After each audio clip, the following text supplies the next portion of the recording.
So Jesus is preaching, and the house where he's preaching is the house of Saint Peter, and the house is overflowing with people.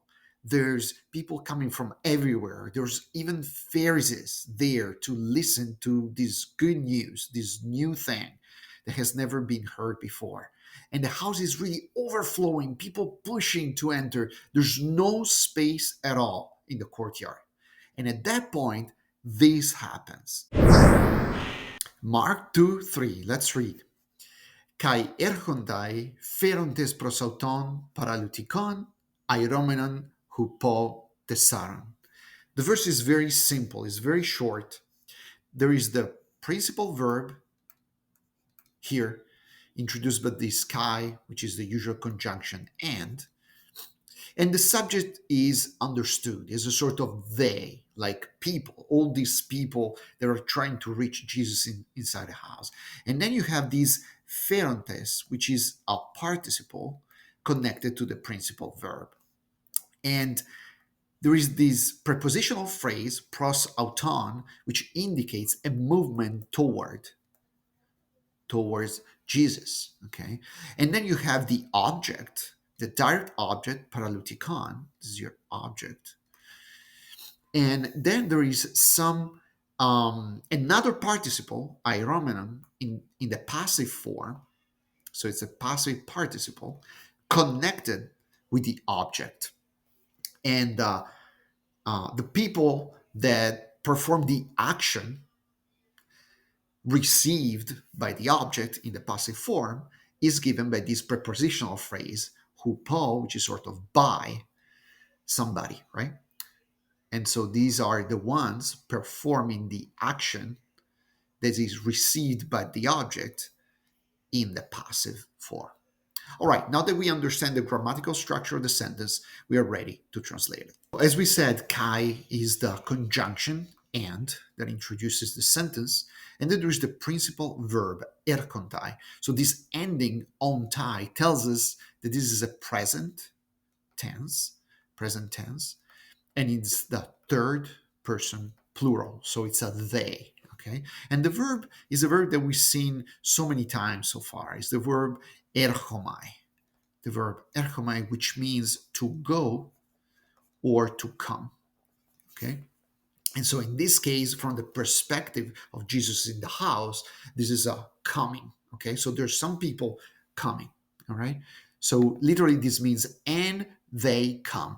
Interestingly enough, Mark uses a historical present.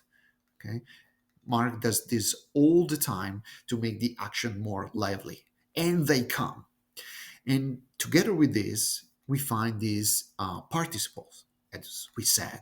It's a participle in the masculine plural nominative case because, of course, this is a subject, okay? And it's connected to the subject, which is this they, general they, okay?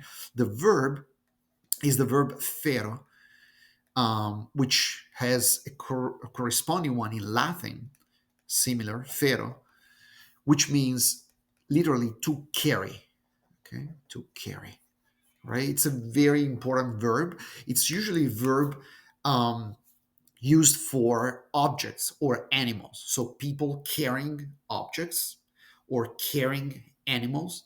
It's not a verb used for people because generally you don't carry people. But this is a very special, particular occasion. We're going to see that depending on the person that they're carrying. All right. So literally, this means carrying. Okay, carrying. It's a participle present also. So they come carrying. Okay, that's the meaning. And they come carrying whom? Well, the object is here, paralytikon. Well, you probably already guessed this means a paralytic. Okay, that's exactly where the word paralytic comes from. It's from the Greek paralytikos, which means affected by paralysis. Okay, so you see this ending on.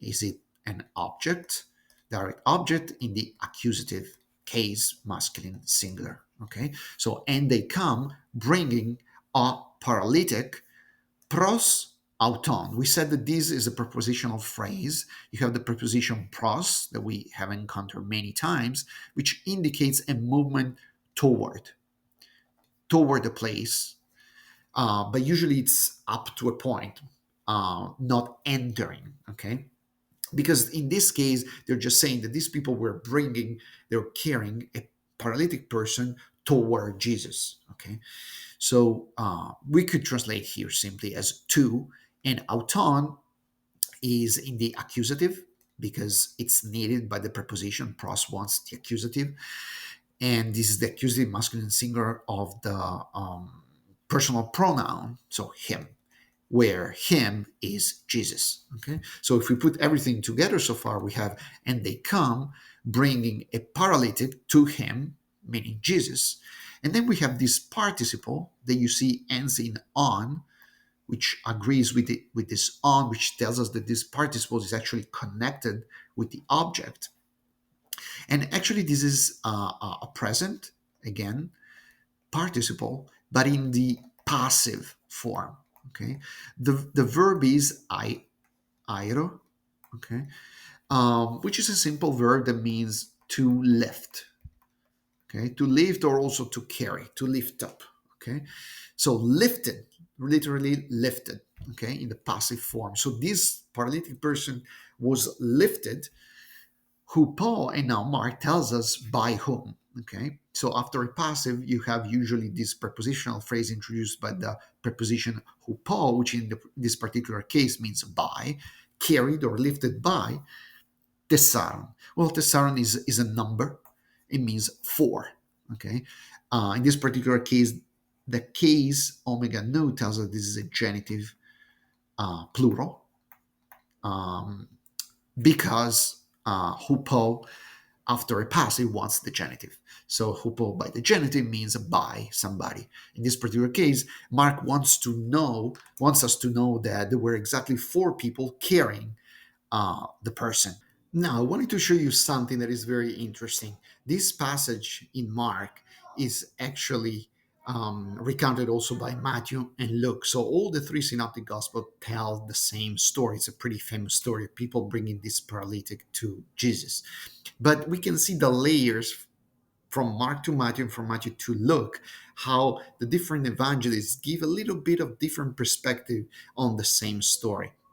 So, as you see, Matthew in chapter 9, verse 2 says more or less the same thing, but he adds in between the kai and the verb this idu. Idu means behold. So Matthew is like saying, hey, pay attention. This thing that is going to be unfolding from now on is something you should really pay attention to. It's something important.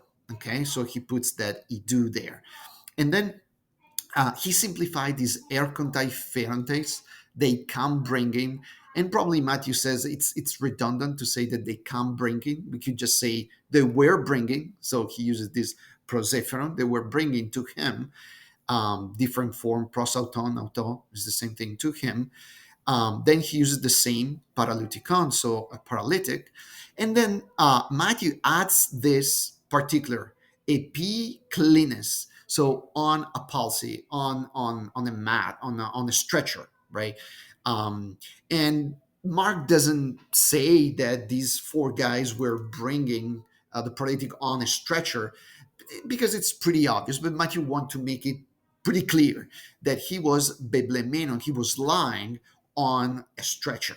Okay, so Matt adds this idu, so we need to really pay attention to what happens here, and then adds this specification about where he was lying, that they were bringing him, carrying him on a stretcher.